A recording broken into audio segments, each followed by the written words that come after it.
Gawin mo to sa pork pata, napakasimple lang at napakadaling lutuin, pero mapaparami ka ng kain. Isison ko muna yung isang pirasong pata na hiniwa ko lang ng pa-serving cut, isison ko sa asin at paminta.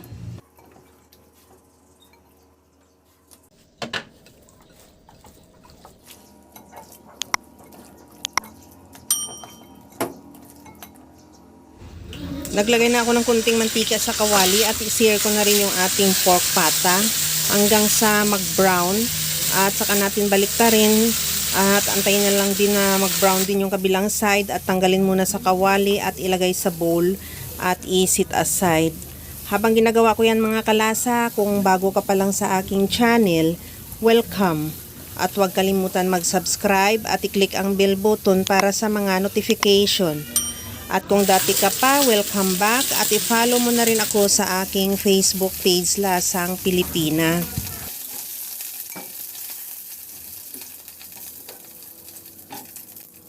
Sa disim na kawali, igisa ko na yung bawang.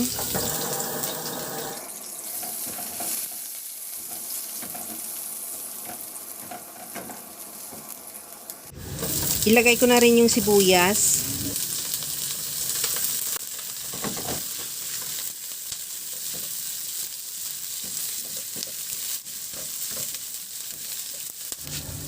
Ibalik ko na yung sinear natin pork pata.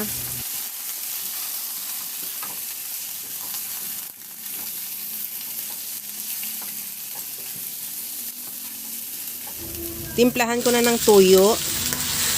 Maglagay din ako ng oyster sauce. Lagyan ko na rin ng dahon ng laurel at pamintang buo. Maglagay din ako ng asukal at suka.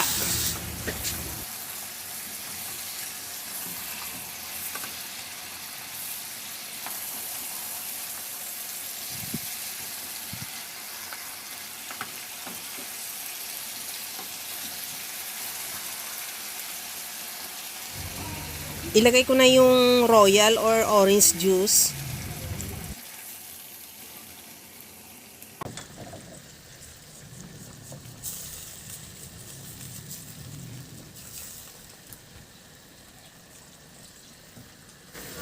Lagyan ko na ng tubig para pampalambot sa ating karni. Takpan at isimmer hanggang sa maglambot yung pata o hanggang sa mag-reduce na rin yung sauce.